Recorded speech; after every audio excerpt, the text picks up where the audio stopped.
Hello, everyone, and welcome again to our Lammas Symposium. And today I'm here with Louise Tarrier, who offers our Sea Priestess course through Goddess Temple Teachings. So, Louise, I was just going to ask you to introduce yourself to everybody. Thank you, Lisa. It's lovely to be here actually in the Lammas Symposium. It feels like a really, it's the fruitful time of year. And we're recording this today and it's the new moon in Virgo, which is kind of, really feels quite an auspicious kind of day to record. So thank you for that.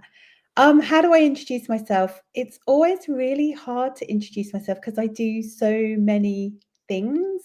And so it's really hard to kind of encapsulate that in one introduction. But I suppose at the moment, what's really alive for me is that I am the centre weaver of the Sacred Birth Centre, which is a new birth centre that's emerging in Glastonbury and Avalon. But it's also something that you can tap into in an online space as well. And it's a place for our stories around birth. It's a place for mums to come and just find people of like mind so that they can actually together become more empowered around the birth experience. So that's really alive for me at the moment, weaving the center of that. I also have a podcast called She Changes, where I interview some amazing women who talk about what inspires them to live their passion and purpose in life. And I'm still really involved in the charity that I worked with out in Australia and was the CEO of, where we've planted almost 8 million trees now. So really involved with that. So I think you can probably tell from that kind of there's lots going on in my life. I think of myself really in terms of someone who's an enabler. I like to help enable projects, and I like to particularly work with the environment and work in a space where we're building something for the future. That's wonderful. And having seen how wonderfully you're weaving the Sacred Birth Centre, I can really see that sort of element of weaving in you. Thank you for sharing. So can you tell us about the Sea Priestess course? It sounds very exciting. I can. So the Sea Priestess course began many years ago. So many years ago, actually, back in, I think when a lot of things were emerging around the sort of 2012 time. And I wrote a book then called The Way of the Sea Priestess, which you can't really see very well on that, but it's now out of print anyway. But it was based on the work of Dion Fortune and her sort of epic occult novel called The Sea Priestess, which was actually published back in 1938, which is a very kind of long time ago. And it really is centered around the sort of Somerset landscape. And Dion herself lived in Glastonbury, but it was very much a case for me of, I was in Glastonbury and I went to visit the White Spring. And while I was in there, there was a ceremony happening and there was drumming. And I got this huge kind of download that I needed to write a book about the Sea Priestess and about what practically a Sea Priestess was and what she kind of did. Which was really interesting. It wasn't very esoteric in a lot of ways. It was very practical. What does a Sea Priestess do and how does she do it?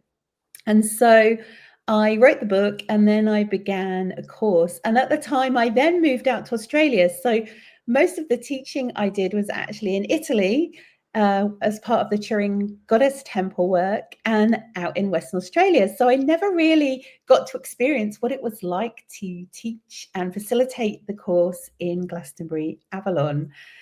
And so this year in September, I get to do that, which is super exciting because we're going to be looking at what it is to be a Sea Priestess. So what are the skills and the attributes of a Sea Priestess? What does she bring? And over the years since that sort of initial work, what's really become clear to me is the Sea Priestess is a navigator.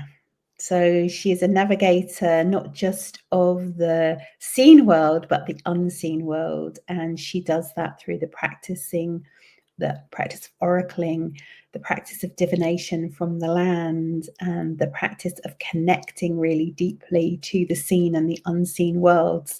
And so we're going to be doing a little bit of an experiment. So if you're happy to come and join and come along in September and do an experiment of what it feels like for the sea priestesses to return to Avalon, because I think whoever joins this course, you're already a sea priestess. It's not something you're going to become by doing my course. It's something you already are deep within inside of you.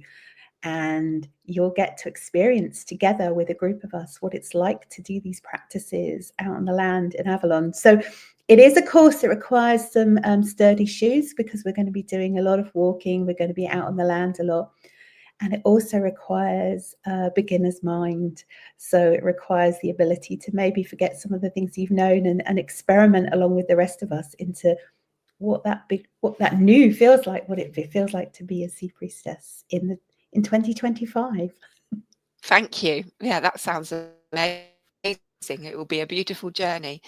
And how did you find Goddess? What was your personal path to Goddess? So I think, like many people back in the sort of mid-90s, I began to become curious about the earth. And I began to become curious about Earth because we started to hear about the damage that we might be creating to the Earth through things like climate change. And although I wasn't really that centered into it at that point, I just knew that I needed to develop a different type of relationship with the land, with the waters. And so, like many, I was drawn to the sort of Wiccan side of magic and earth-based practices. And at the same time, oh my goodness, they just confused the life out of me, because it was, you need this candle and you need this piece of cord, or you need this circle and you need to do this. And it was like, oh, I'm sure it's not that complicated. And I was too scared most of the time to do any of the practices, because they all seemed really, really complex. And at the same time, I felt the earth kind of as a living presence that I wanted to communicate with. And so I started reading about what it is to be in connection with the earth. And that brought me into reading about goddess-based spirituality. So I did a lot of reading. That was kind of my journey through the 90s. And then in 2005, I discovered the Glastonbury Goddess Conference and went along and actually took part in some embodied practice. So what it means to actually be part of a goddess-inspired circle, and what it means to invoke the goddess out on the land. And I was like hooked. It was like, yes, this is what I've been reading about, and now I can actually do it in practice. And so in 2006, I began the Priestess of Avalon training. And yeah, since then, really, my whole life is goddess inspired. So whatever I'm doing, it's the goddess that inspires me. It's the goddess that lights up my creativity. It's the goddess that makes me want to serve her and her land in the work that I do. And so I think whatever I'm doing, and some of the things I do are quite mundane. You know, I'm actually a trained accountant, CFO. So some of the things I've done are pretty mundane, but always there is that goddess-centered piece to that inspires my work and makes me want to do it, really. Yeah. Yeah, great, thank you. And I think that kind of connection to Goddess is so needed in all of the realms of work and being that we have. So yeah, it's really important. Thank you. And was there anything else that inspired the vision for your course? You mentioned Dion Fortune. Was there any other inspiration that you had to create the course? So I don't know if any of your listeners know of Graham Hancock's work. I'm sure they do now, because he's done a Netflix series, but back in the day he wasn't as well known. And I was always inspired by his thoughts of an Ice Age civilization that had a different way of relating to the earth. And I read his book, I think it's called Supernatural now, which talks about some of that, but also the Fingerprints of the Gods work that he did.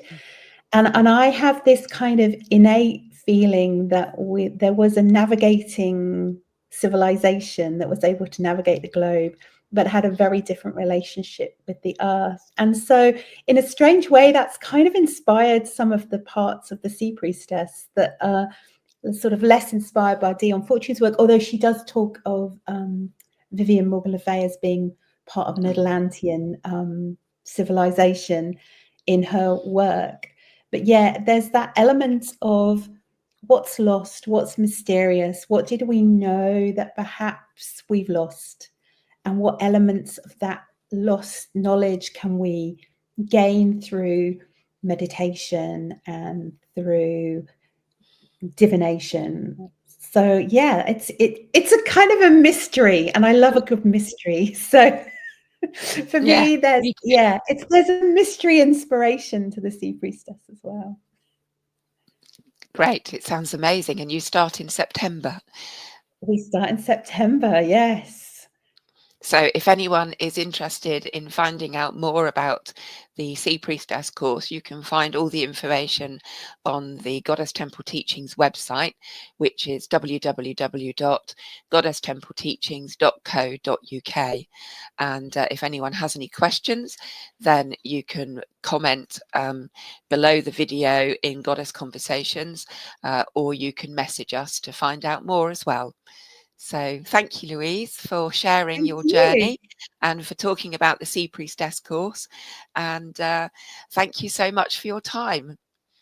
No, it's been an absolute pleasure. Thank you, Lisa. And huge support to all of the temple teachings that are happening over the autumn and into the winter months here. I know they're all going to be very special in their own way.